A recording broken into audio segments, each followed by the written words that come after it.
Greetings, dear listeners. Today's special guest is Katherine Dee, also known by her pen name Default Friend. Katherine is one of the most original culture commentators of her generation. She's an internet ethnographer, a fandom taxonomist, the clearest air of Marshall McLuhan. In short, a unique voice. She's made her name with, among other things, a theory about how the old social media platform called Tumblr has changed U.S. politics. Katherine joins Christine and Shadi to discuss recent news and trends surrounding sex, porn, relationships, antinatalism, and terrorism. It's a difficult, no-holds-barred discussion about some very important, if uncomfortable, topics in our current moment. We hope you'll get as much out of it as we did.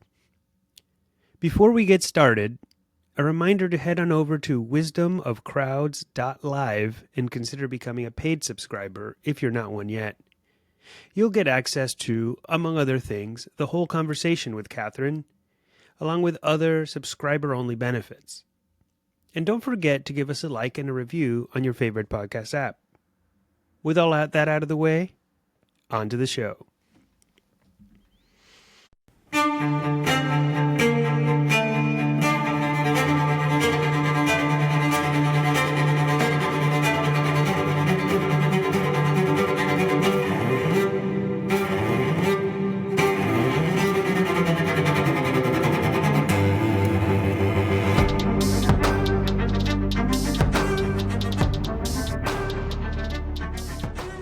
Our guest today is Katherine Dee, our delightful default friend. Thanks, Katherine, for coming on the show.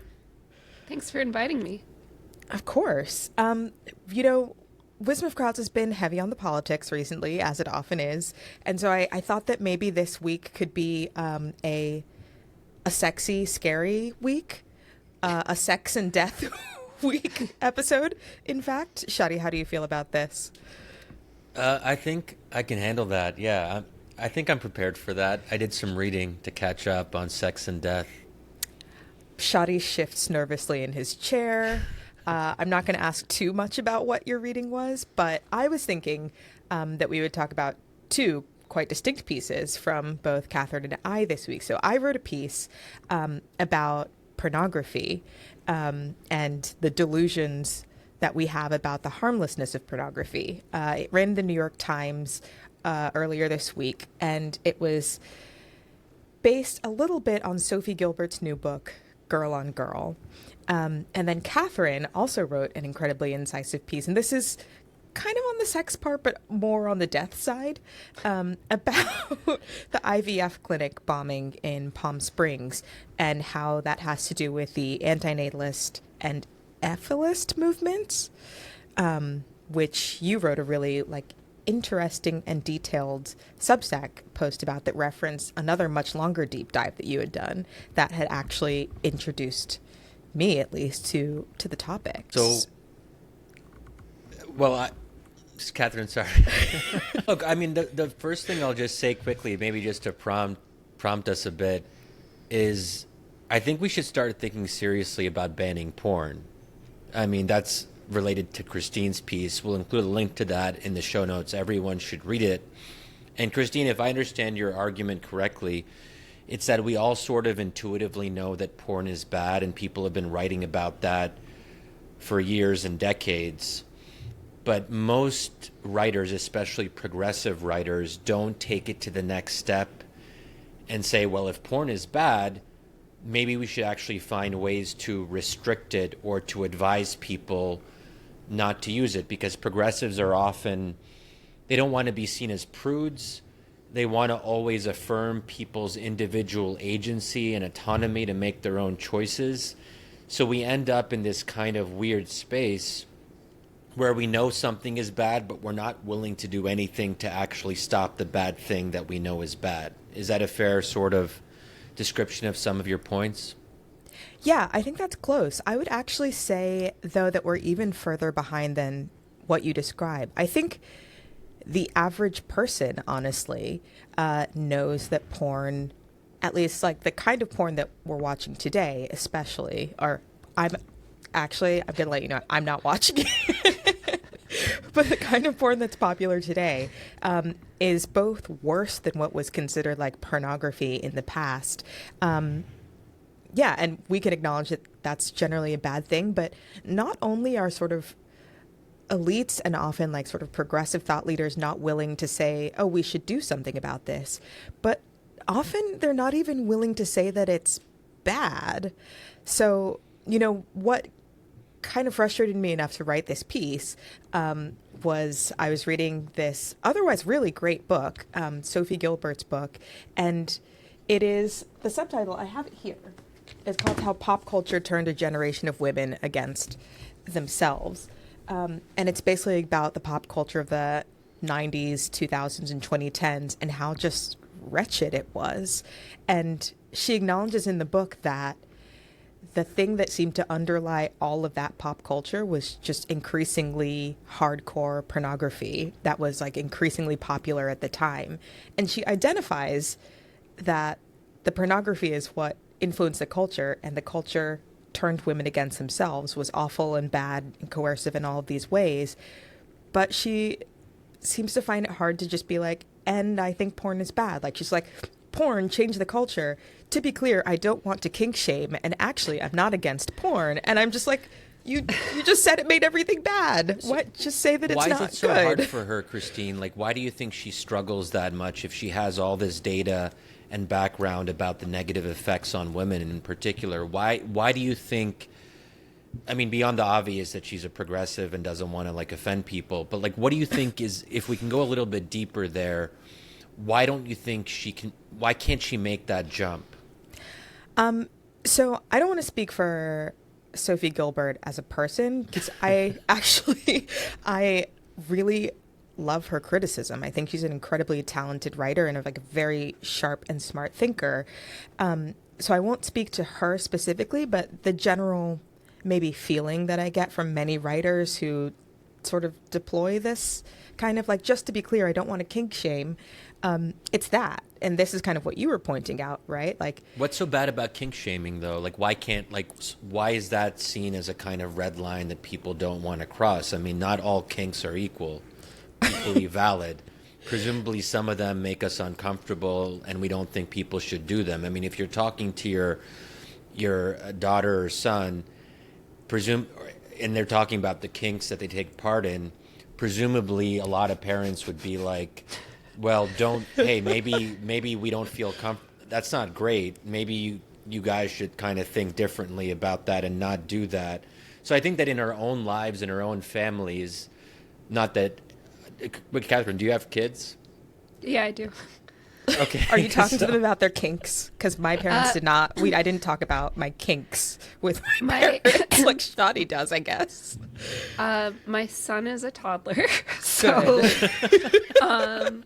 so there's none of that. And I certainly don't share anything about my intimate life with my parents, who I have a very open relationship with. Who they know everything else about me.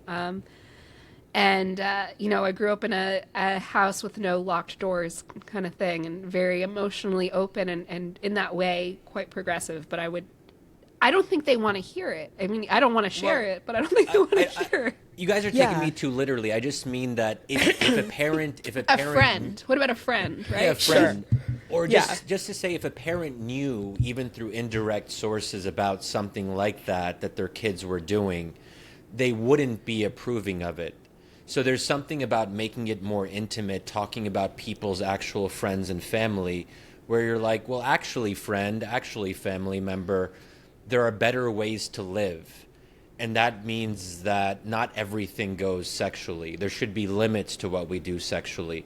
So one kink that I think Christine talks about in her book, Rethinking Sex, is like the slapping of people and the choking, which apparently has become popular among younger generations. That's not something that we should be relativist on. We should be able to say clearly and unequivocally, don't do that. That is not appropriate. Well, but if you disagree, but I would love it if someone... I mean, I do kind of disagree. So to circle back a little bit, I think people are hesitant to levy the critique for 3 reasons, in this order. One, nobody wants to be branded as a swerf, right? As somehow exclusionary of sex workers. So that is the number one thing. I think right? that's key. What's swerf, guys? Help me out here. What's a swerf? Sex worker, exclusionary, radical, feminist. Right. So think like TERF, like all of these ERF words are different kinds of exclusionary, radical feminists. So that's the first one. The second one is they don't want to lose access to talking to sex workers who do, I think, have very interesting perspectives. And I've run into this myself, and I think the perspective on me has changed as my work has evolved. I started off in a much different space than I am currently, but I love talking to sex workers because I'm doing ethnography about the internet, and I want people to speak honestly to me about the pornography they create and consume. And I'm not. My project isn't about passing a value judgment or proposing any particular policy. So if for me, if I alienate those people, and I kind of have already with some of my earlier writings, I lose access to something very valuable. And I think there's a lot of people in that boat. And then the third, but I think less salient, is a lot of these critics are in big cities and they have close friends and maybe even family members who do lead unconventional or non-traditional lifestyles, who may be involved, who may moonlight as a dominatrix or something, or even as an escort. I have a lot of friends, or I've had a lot of friends throughout my life who are artists in different capacities, who maybe they're playwrights or something, and they do some type of sex work to support their creative work. And as in the 2010s, people became very sensitive to criticism, and I think both legitimately and sometimes maybe hypersensitively, depending on what it is, people take it personally, and you lose those friends. And I think it's those 3 things, and so the conversation isn't very honest. Yeah, I think that's really important. I was actually going to say that the first reason, and the reason that you hadn't mentioned, Shadi, but that Katherine gets totally right, is a sort of kindness in some sense. People don't want to make other people feel bad about their choices. And especially, I think, or maybe not especially, but I think a lot of otherwise sensitive writers who care, I don't want to suggest that people who are doing this kind of work to survive, to maybe it's support their creative practice, maybe it's because they would be homeless if they weren't willing to, get strangled for pay. I don't want to, pass judgment on these people who are making choices that I don't have to make and that I don't fully understand. But not all of them are doing it to survive. I mean, I think in some of the cases that Katherine is alluding to, these are people who want to supplement their income. So they have a choice in the matter. They have agency. They didn't have to do this. I mean, they have a choice in the matter of what kind of sex work they want to engage in, et cetera, et cetera. But I guess there are choices in their choices. And also people feel limited in certain ways and make choices in ways that, the writer might not understand. And so there's an unwillingness to just put them down unilaterally. Yeah. I think the way the conversation has gone, it some kinks, right? It's tantamount to criticizing someone for being gay. Yep. And in sex positive and progressive, more generally, communities, Dan Savage used to say all the time that kinks are not connected to trauma, right? I'm pretty sure he would say something to the effect of we don't know why people develop certain kinks. And from that perspective, it's a mythology that you like being spanked because you were spanked by your parents, right? This is something that's been considered debunked. I don't actually know the literature, so I don't know if it has or it hasn't, but that's become a normalized point of view, and so you don't want to yuck someone's yum as repulsive a cliche that phrase. Is particularly right. I forget what the Savage you want to be GGG, good, right, giving a game. Wow, I'm learning a lot of new terms here. I'm sorry. It's none of your, it's none of your business, right? If someone is super turned on by, being asphyxiated while they're dressed as a clown or whatever. Huh. Right. For instance, just, one Just to kink jazz it up. But would you guys draw the line at something like choking, for example, something that leads to that is often unwanted on the part of women, and women oftentimes feel pressure to go along with it because they don't want to offend the guy, or they want to be they want to pursue a relationship with this guy, but he's into that. So where do we start to draw the line on some of those things? Well, so I think that's kind of a different question, right? I think in the context of talking about pornography, what I'm talking about is people who basically are just like, I want to be kind. I don't want to judge people, because a sort of mode or axiom of our time, especially in like liberal environments. And I mean liberal both in progressive and also sort of like cultural liberalism, where choice is paramount, is that you don't criticize other people's choices. So actually, I would say that many of these people who are unwilling to criticize porn writ large, or will say, well, like, there's bad porn, but there's also ethical porn too, in which like the people are being asked if they want to be choked or whatever. The question is like one of consent. And so to your point, many of these people would say, well, like, no, if somebody doesn't want to be choked and someone is choking them, or if they're being coerced into choking through like emotional or other means, then of course they shouldn't be choked. But if somebody wants to be choked out of their own volition, who am I to tell them not to be choked? And I think that, I mean, not my entire book, but like a major thrust of Rethinking Sex, right, was that this idea that consent makes everything okay is not enough. Like, that consent is not enough of an ethic to just make everything fine and everything beyond reproach. But I think the argument, like perhaps the second level argument to why people refuse to criticize porn, is because as a society, we have so fully sort of taken in this idea that consent makes everything okay. And so it's like, well, if people are choosing to do porn, like if they've consented to this, who am I to say that porn is bad for them? Or if people are watching porn of their own volition, like I personally might not like it, but who am I to say that it should be banned or regulated for them? Like, I don't want to wade into the waters of, closing off other people's choices because of my beliefs. This is a pluralistic place, and some people are allowed to like porn, and some people are not allowed to like porn. So that's kind of like, I think, a cultural reason why people are unwilling to say that porn is bad. To take it from a little bit of a different perspective, the argument that porn is, porn may be bad for women for obvious reasons that we've alluded to, but porn is also really bad for men, and young men in particular, who are kind of coming up and trying to figure out who they are. And Theo Von actually had a really good monologue on this that we can include in the show notes. Theo Von famously had Trump on before the election. That was a really interesting conversation about Trump and alcoholism and Trump's late brother, which is worth a look too. But Theo Von opens up and says how he became addicted to porn in a way, and it affected his real life relationships. And he decided to go on a porn fast, and I think he said that he's like 75 days in to not watching any porn, and I think a similar amount of days like not masturbating.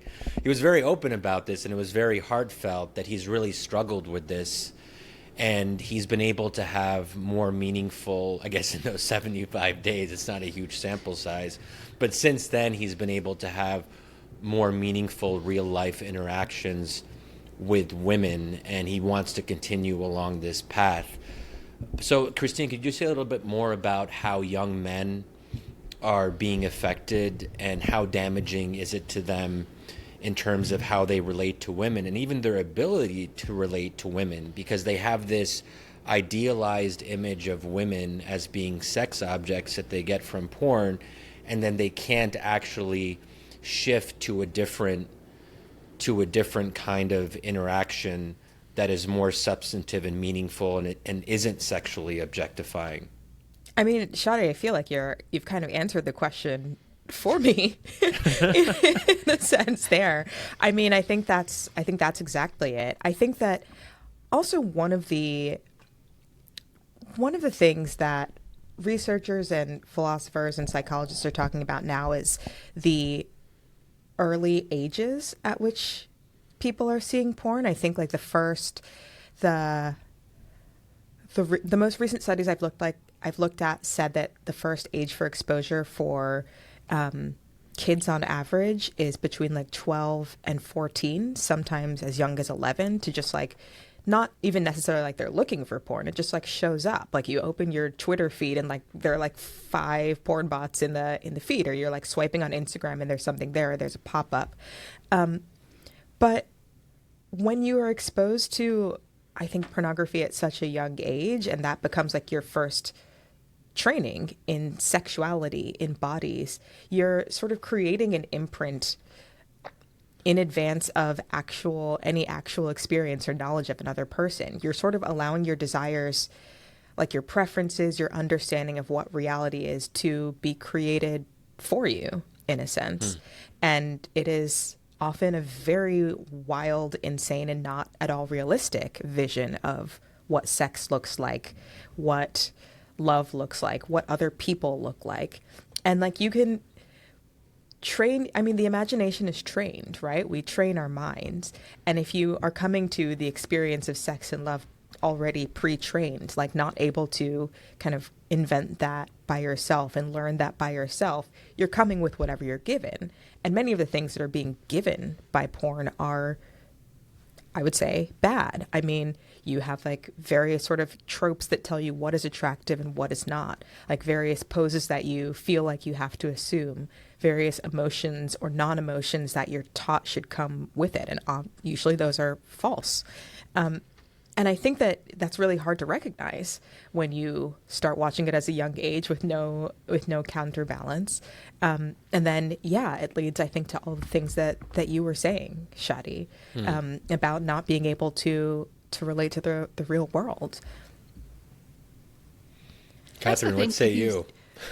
If you view it at such a young age, I think it could be a form of molestation that we don't really talk about it. And I mean, a lot of so I do these ethnographic interviews with people. I do several a week about how they used the internet growing up. The prompt is, did you grow up with unrestricted internet access? And then I let people sort of monologue, and we go from there. And something I hear often, as far as sort of negative impacts of porn, that they feel like they fell down this rabbit hole. And they felt violated by it. And I've talked to a lot of adults too, like millennials, people older than myself even, who are like 35, 36, 37, and they feel like the impact of viewing porn too early was tantamount to molestation. And sometimes it's really extreme. I've talked to people who've fallen down very obscure rabbit holes, who maybe were groomed by online predators. Something kind of heartening that I also hear, though, is a lot of people they have sort of like an internal firewall with it. I don't know if like moral compass is really the right word, but sometimes they were just taught that this is not developmentally appropriate, and they sort of know not to pursue it further. They may encounter it accidentally. Like one way people encounter it accidentally a lot is like they're looking up a cartoon, and cartoons generate a lot of pornographic fan art, and then then they I've talked to people who've just ignored it, and I've talked to people who keep clicking, and then their sexual tastes develop in that direction, which is a whole other problem. And then sometimes that firewall is shame. Like they grew up in a very religious environment and they channel that sexuality elsewhere. I did an interview on my podcast. This wasn't an ethnographic interview with somebody who was like, pornography was so verboten in my home, and all sexuality was, that I started projecting that sexuality onto something else, and ultimately he became a furry. The conversation was about the furry subculture. For What's listeners a who aren't furry familiar, for our dear listeners? New term for Shadi. So for people who aren't familiar with me, I'm an internet culture reporter and sort of amateur ethnographer, and I talk to people in many different subcultures, and furries are people who strongly identify with anthropomorphic animals. And sometimes, like, the more dedicated people within this subculture actually dress up in fursuits and go to conventions or have photo shoots, or there is a very strong sexual element among some. Sometimes it's just role playing. But this particular individual, we were talking about the furry subculture, and that's how he came to it. I have several follow-up questions there, actually. But one for you, Shadi. I mean, I feel like I've written about porn. Porn is talked about, and it's often talked about in the context of how it hurts women, but you are bringing up the point about how it hurts men too. And actually, one of the things that I hear the most when I touch on the subject, and like one of the sort of comments that I saw in the comment section and some emails that I've gotten even have been from men saying, I wish you'd written more about how porn hurts men and boys. What would you like? Why do you think we don't talk about that? And what would you, as a man or boy, a man, like what, like how would you frame that argument? Like how do you talk to men about this? Do you talk to your male friends about porn and I guess why it's bad for you or why it's not? I generally don't talk to my male friends about feelings or emotions or anything of that sort. That would be too uncomfortable. I mean, I jest a little bit here. I do think it is hard for guys to talk about these things with each other because it requires some level of vulnerability. You have to really open up about something that's very personal. And I just think, I mean, it's not something I'm particularly good at either. It's not like I talk to my close guy friends and we go really deep into our emotional tumult and all that. So I think that's a real obstacle, that we don't have a culture that encourages us or tells us how to have these conversations with male friends. And I mean, that's not a new thing. I just don't know if there's an easy answer to it. And there was that famous and really quite funny SNL episode about this where the guys in this sketch, they don't really have any guy friends. They're so dependent on their wives or girlfriends for everything, for all of their emotional needs. So then I guess their girlfriends and wives come up with a male park, so sort of like a dog park, but for men. Where men, I love this sketch, actually. Yeah, we'll definitely include a link to that in the show notes. People should check it out. It is kind of hilarious. But it kind of gets at this fact that we don't have third spaces in our society. I guess there is that traditional trope of meeting up with a guy friend for a beer or something like that. I don't know if people really do that. Or for Muslim men, coffee and shisha, that sort of thing. But I don't get the sense that there's a lot of that going on. I think that when guys hang out, it tends to be surface level. They'll talk about dating and their wives or girlfriends, or I actually don't know what they talk about. I'm not going to even pretend here. What do I know about this? You have male friends. I've seen them.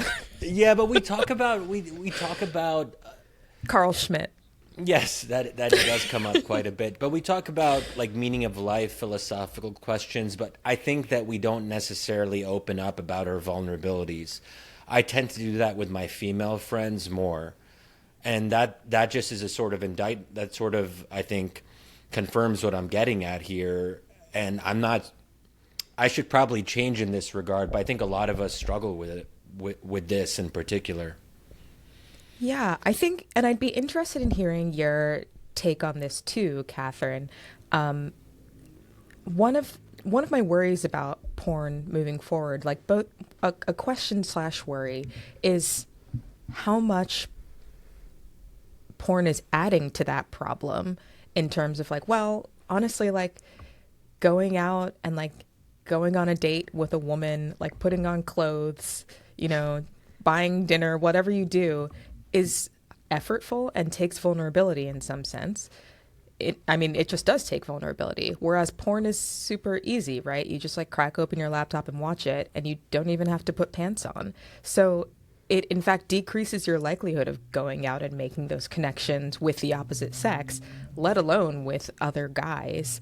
Like I see porn becoming both more sort of constant, like in different forms and different varieties and sort of different ways of interaction that in fact become more compelling. Like I'm thinking of the OnlyFans model where you're, watching porn, but also the person is your friend. Like they're talking to you or chatting with you, even though it's their fan service. Or like AI, like other forms that make it even more immersive that I see sort of coming down the pipeline.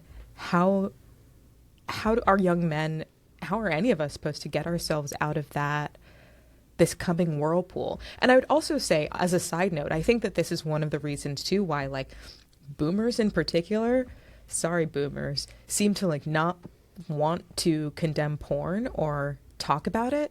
They all still seem to think that like it's just a Playboy magazine, and like in my day, like I looked at the naked swimsuit ladies and I turned out fine. And they don't seem to realize that the porn that we're talking about is not that. It's an entirely different beast. It is, constant. It's everywhere. I think just the fact that you can like pull out your smartphone on the bus, like people I've sat next to on the bus, and just be watching porn at any point in the day, night, or afternoon is just like an entirely different world that they don't get. Anyway, that was kind of a spiel. But yeah, I would be interested in both of your thoughts, Shadi, on the sort of third spaces thing, and Katherine on like where you see this going. I mean, I think porn is very anesthetizing for some people. I am cautious with saying that, we're living in this like, doomsday scenario where everyone's addicted to pornography. I think there's a lot of ways where it's sort of like subliminally everywhere. There's, like, it's in ads. Like there, I saw a tweet about like these ads in I think New York, which were like puckered lips meant to look like rectums, and it just like that would never fly even like 5 years ago. And that's pornographic, right? And then there's I've written a little bit about this, like people becoming so just like numb to it that they're again like channeling that sexuality into other things, and then so things that are perfectly innocent are becoming pornographic, like mukbangs, which are videos where people basically are in eating competitions, right? They're eating vast quantities of food. Like that in and of itself is almost perverse, but it could be innocent. And it becomes pornographic, or ASMR has a pornographic patina. And it's because people are, again, like anesthetized to sex. And so the sexuality still goes somewhere for some people. Other people are just totally like dead to it, right? There's many different reactions to it. But I do think, particularly like younger people, there is a growing suspicion of this level of sexuality. I think the fear of criticizing kink or sex work is a very millennial trait. And I find that Zoomers are much more willing to. There's much more diversity in opinions. There's definitely Zoomers who will, get on you for saying something too swerfy. But there's just as many who are sincerely quoting Dworkin, as you mentioned in your piece. She's having sort of a mini renaissance right now. There are a lot of young women who subscribe to radical feminism for everything it meant the first time around, right? Like they are they have very prescriptive views on gender, or rather on transgender identity. If let's be let's be clear what I mean. Let's call a spade a spade. Yeah, because that particular euphemism, with immediate contradiction. They think sex work is sexual exploitation, and I'm seeing that more and more, both online and in the physical world. I would actually say one thing that I have noticed that I find very interesting is, so my book came out in 2022, and I, after it came out, and still frequently, I'm like invited to college campuses. Listeners, if you want me to come to your college campus or school, let me know. But I go to college campuses and like talk often to students about relationships, about sexual ethics. And I find that often it's like one conservative or sort of heterodox professor will invite me, and like there will be some other professors there who are super liberal and are like a little bit suspicious of what I'm going to say. They're skeptical. But then the students are like, oh, yeah, totally. We agree. Like the dating culture is totally screwed here. Like, hey, I'm raising my hand to ask a question. Can you talk about porn and like whether it's bad or not and how it changes people? Like the students are super interested in talking about this and are not sort of not suspicious in the way that their elders are. They're far more open to criticizing the scene as it stands and seem like less hidebound about being like, no, sex is great, sex is good, like everything is going fine, like we're all girl bosses. But their millennial or Gen X professors are the ones who are still like, ooh, we don't know. Well, and I think they're also identifying against the millennial Gen X ethos. And I think there's real trauma. A piece that I was going to write years ago, and then it never ended up materializing, was about Zoomers reacting to millennials oversharing. Again, both in their real life and online. And, you hear, let's say just, for example, like your older sister is very open about her sex life, and, she's tweeting about all the men she's having sex with, or, you stumbled across her live journal or something. A lot of it is like very self-deprecating. It's a lot of like, ha ha, bad sex. And if you're reading that at an impressionable age, 15, 16, 17 years old, you both want to identify against it to, stake your own identity claim. But then also it's like, it's kind of gross. Like is that's what sex is? Sex is this hot mess train wreck that millennials are always talking about, and on Jezebel.com. Like, no, thank you. Right. Exo Jane. Yeah. Yeah. So with all of this in mind, though, I want to just pose the question to both of you. We're acknowledging that porn has at least some bad effects for men and women. What should be done about it? What is to be done?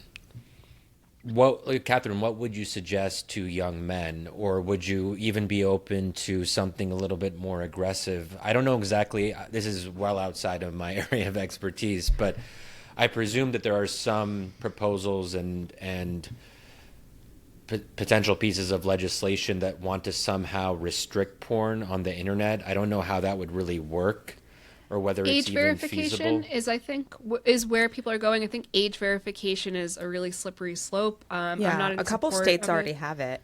Yeah. Utah, I think, instituted it, and Texas maybe was talking about it. But sorry, go on. I mean, to their credit, though, I think the counter argument is privacy.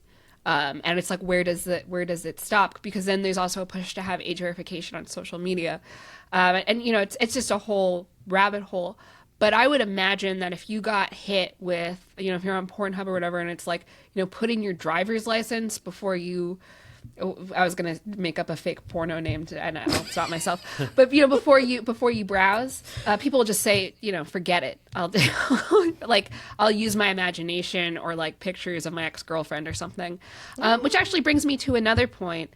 I think the bigger problem than porn, or maybe like a very closely related problem, is sharing people's intimate photos and videos without their consent. There are image boards where people post revenge porn. Some states have very strict laws. I think if I recall correctly, I did a podcast about this 3 or 4 years ago, and I think like Texas has very strong laws against it. So does California, but it's not nationwide. Even the creation of revenge porn, I think, is very influenced by the porn culture we have now. Yeah. Yeah, there's something about making porn real, like bringing it into your real life populated by your ex or people you knew, that I think is characteristic of kind of modern porn, the sort of porn we're talking about, that wasn't quite the same when it was like porn was like a thing. You like buy the VHS tape, it's done by like actors who you don't know, like who are not part of your life. Or you had to But- shamefully go into the, I guess you, not a Blockbuster, I don't actually know, but you'd have to go into some Times store, Square. presumably, and you'd have to and what if someone in the community or from your local church saw you at the shop? Well, they would have been there too, so I guess it would be mutually assured destruction. But still, I mean, those kinds of barriers of entry are helpful. They create friction. They make it more challenging and difficult for people to pursue these aims. And yeah, there's a real difference between going on your laptop and going to a shop. Yeah, and I think agree. that's well. I would also say, first of all, that this is a thing that I think about a lot. Actually, there's a strange allergy to making people feel ashamed of things or making them feel friction. And again, there's sort of like the gentle, like understandable kindness reason for that. Like shame has been used to hurt people. Like shame has really ruined people in some ways. But also like shame and norms are how we create sort of a culture and society that has boundaries.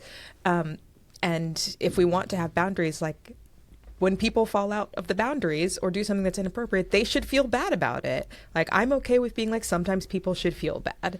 And we have a culture that's very much against people feeling bad or people being made by others to feel bad. So there's that thing. And then the second thing, I guess, to the privacy question, I also wonder, there's a strange sense of like irresponsibility that I feel like comes with the privacy argument. This idea of like, well, like my privacy might be infringed upon in some way in order to keep 10-year-olds from being exposed to like porn that will haunt them for the rest of their lives. Sucks for those 10-year-olds. I need my privacy. Like, I don't think know. We it's made more- cigarettes hard to get for adults because we didn't want Yeah. kids smoking them. And like, that's the trade-off. Like sometimes adults maybe need to trade off on some of their freedoms to like protect other people. I think it's more that people feel like it's a slippery slope. And I've spoken to some people who are against, and I'm actually of this belief, I'm against age verification, but I wouldn't mind making you have to like physically go into a store and buy it or bring back adult theaters. I don't know if that's realistic. That's sort of like my utopian perfect world. I would much rather. I would much rather there be no Twitter than have to put in my driver's license to use Twitter, right? Oh my gosh, Twitter, please add age verification immediately so everyone leaves. Yes, I agree. I totally agree with you. And I just had like, well, I have Shadi, do you want to jump in? It seems like you have a big question. No. I mean, I have thoughts on shame and making people feel bad. I generally am more sympathetic to that. And so I know Katherine probably will disagree on that point. But I do think we've lost something when we have a society that is just completely unconcerned with the question of shame and guilt and sin, that these are all valuable concepts, that people should feel bad for doing things they shouldn't do. You don't want to overdo it, of course, Yeah. because we don't want people to feel so suppressed that they're kind of bursting out in other ways that are even worse. And Getting into mukbangs, for instance. Yeah, exactly. I mean, the examples that Katherine raised, I think, are relevant here, that you suppress something, comes out another way, or there's any number of ways to kind of maybe look at that. But, at some level, if we have a society where it's more okay to say that porn is bad then more men are going to talk to each other and say, well, oh, I just saw that article in the New York Times that Christine and Emba wrote, or I just saw this segment on CNN that's openly saying that porn is damaging. If we create more of a culture where people can say that porn is bad openly and without apology, then that can give, I think, a lot of that can provide a lot of inspiration or movement for men who don't want to bring up these topics or don't want to even think about it. But they should be thinking about it, and they should feel maybe a little bit shameful if they're using porn a lot. Like, let's say that they're on porn daily or something, or I don't know like what the averages are. But if you're on porn every single day, you probably should feel a little bit bad about yourself. And maybe that feeling of being bad, that you shouldn't be doing it, that you've gone too far, you've crossed certain lines, you'll maybe think to yourself, oh, wow, okay, like, let me actually consider what Theo Von is considering. Let me go on a porn fast and try to get 75 days sober or whatever. If we create a culture where people are talking about porn sobriety, that could be really huge for a lot of people. It can change lives. Yeah, I think that one of the reasons why people also don't want to talk about it is because then you end up being someone asks the "so what do you do now?" question, and you have to like put forward ideas for regulation or different tools, and then people will tell you that your tools are too harsh or you're shaming people, and then that's uncomfortable, and like nobody just wants to have that argument in person out loud. And so it's just like, well, nothing can be done. Who can say? But I think that honestly, change will happen faster through norms and conversation before it will happen by legislation. I mean, the law is a teacher. So like having laws in place does shape norms, but also like having the conversation is what brings any kind of regulation into place. And also for listeners who are not watching the video, you should know that just earlier when Katherine was running through ASMR and mukbangs, Shadi's face just like twisted with every word into a different expression of discontent and disapproval. I didn't even realize it was that. Incredible. I can't see myself, obviously, so that's interesting. But so check in for that. Two things I want to bring up, and these aren't necessarily my beliefs. This is just sort of playing devil's advocate for the progressive. I think progressives argue that one, shame doesn't work, and then two, complementary to that, you'll have someone like Ayla, he mentioned in your piece, say, well, I grew up in the world that you guys are describing, where porn is the worst thing you can consume. I didn't access it, this and that, and look at where I am now. And I think like in my own opinion, there's a certain lack of self-awareness with that. But I do wonder if we romanticize the past, like, women were made uncomfortable during sex in the past. People had weird fetishes and kinks. I've read books, like, this is probably unfair to bring up, but so actually I won't. I was going to bring up something that was totally just like, well, of course. But like I read a diary. Yeah, no, bring it up. Someone gave me a book about sex in Weimar Germany, and it was too graphic for me. I was disgusted. But I had a similar experiences. I bought a diary from like 1901 or something, like a published diary at a thrift shop, or it was a published book. That's it for part one, dear listeners. There's a lot more where that came from. If you're not yet a paying subscriber, please head on over to wisdomofcrowds.live and become one. Help support our work.